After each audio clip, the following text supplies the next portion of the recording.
As the rays of the pale evening sun began to dip towards the horizon, a tiny kitten froze by a small basement window.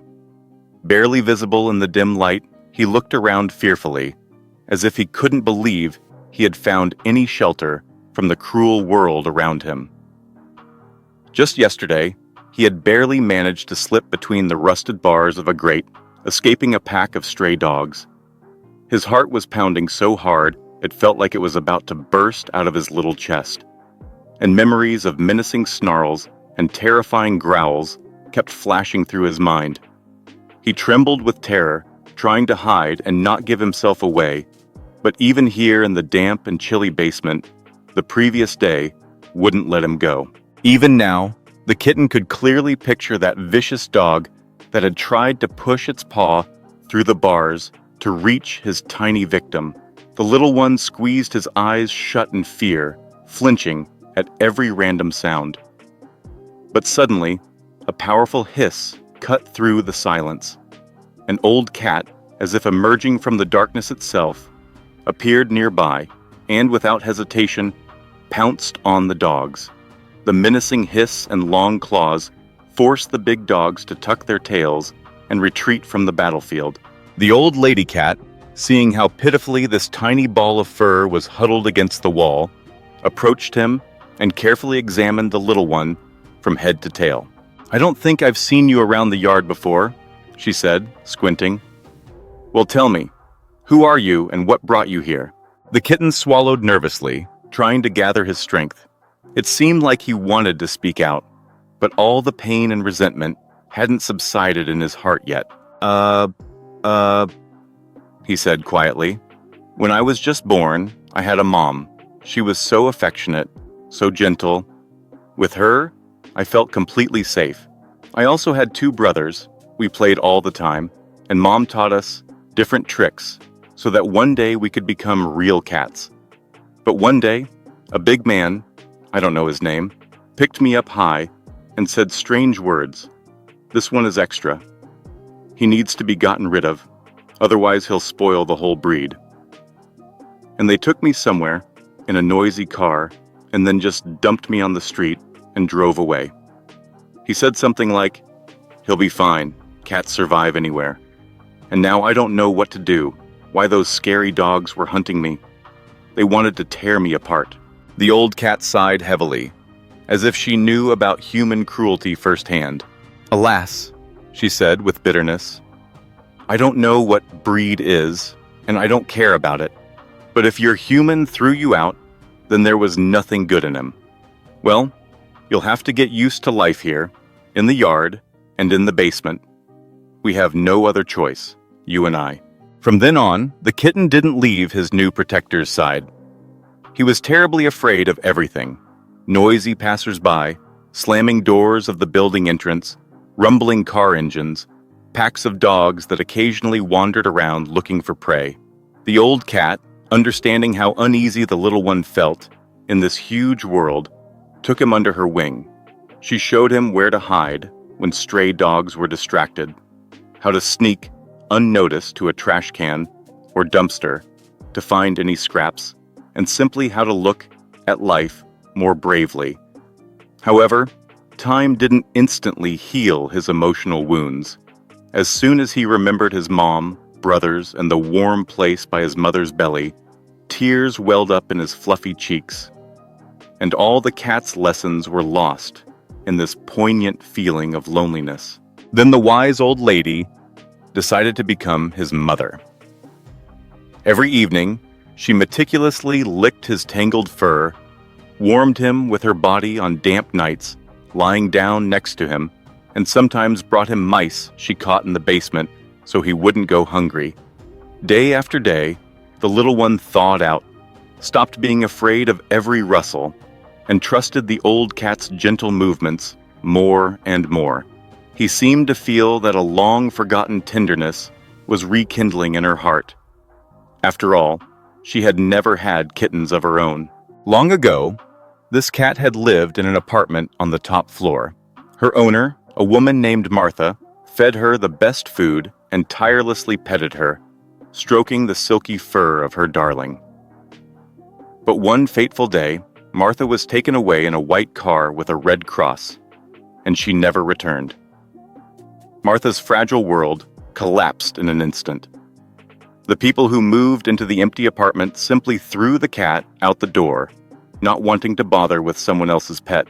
For a few short days, Agnes, as Martha had called her, hoped that they would call her back, but no one even thought of returning her, and eventually she resigned herself to her fate. And so she settled in the basement, in the dampness, chilly darkness, and longing for the warm pillows of her once beloved home. However, now this weak little kitten had settled next to her, and a strange wave of new feelings washed over her again. She felt that her heart could love stronger than she had ever thought.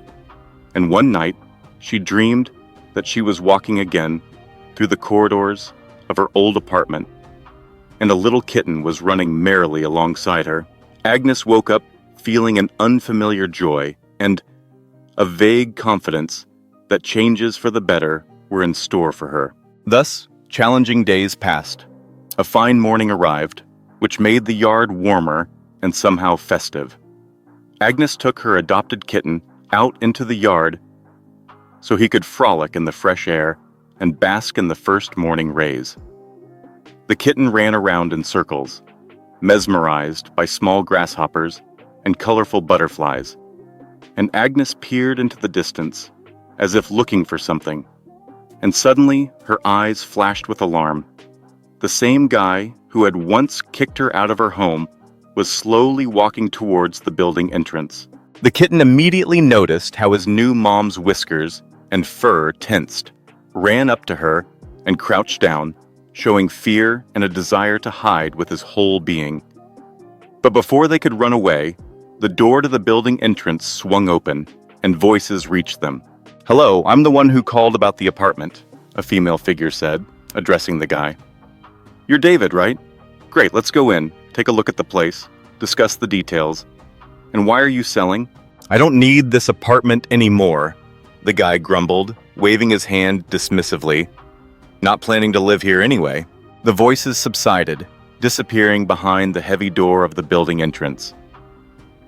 Agnes sat down with relief by a bench, and the little kitten cautiously snuggled up to her, still feeling confused. However, the cat, without knowing why, suddenly became interested in this stranger. Something kind and warm emanated from her, touching long-forgotten strings in Agnes's soul. She wanted to approach the woman, rub against her legs, hear kind words, feel the warmth of human hands, but the habit of staying away from people held the cat back. Several days passed.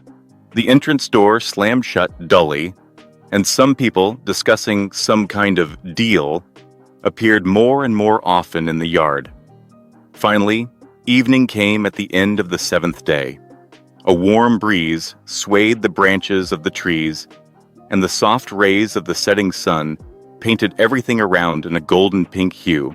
Agnes and her adopted son, as before, sat by the building entrance and watched what was happening. Suddenly, a car drove up to the house, and the same woman who had come to view the apartment got out of it. Workers followed her and immediately began carrying out the old furniture. It turned out that the deal had indeed gone through. "Stop," the woman asked, and a firm determination sounded in her voice.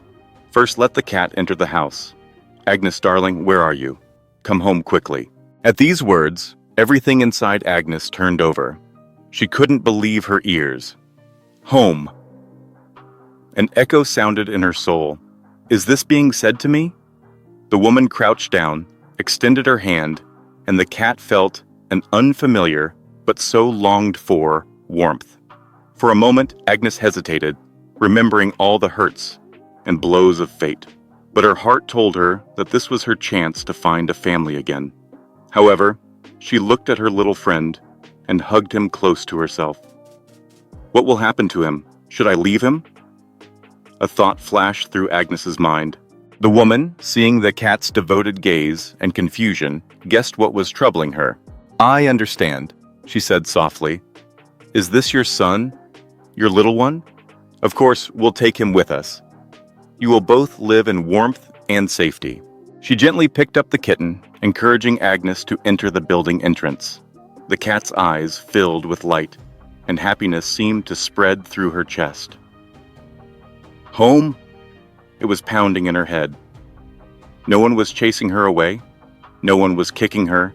No one was locking doors in front of her. On the contrary, the door to the building entrance swung open, inviting her to return to the once beloved walls. The empty rooms in the apartment filled with evening shadows, and Agnes ran from corner to corner, sniffing familiar smells, feeling everything here was imbued with memories of a happy life, which she had been so unfairly deprived of. The kitten, sensing his adoptive mother's joy, circled around her, touched her muzzle with a gentle paw, as if asking why tears were flowing from her eyes. But Agnes was not crying from sorrow. They were tears of overflowing joy. Finally, fate had made a turn that she had dreamed of, and that her prophetic dream had suggested to her. Dear viewers, here is such an amazing, poignant story about a chance encounter that turned out not to be chance at all.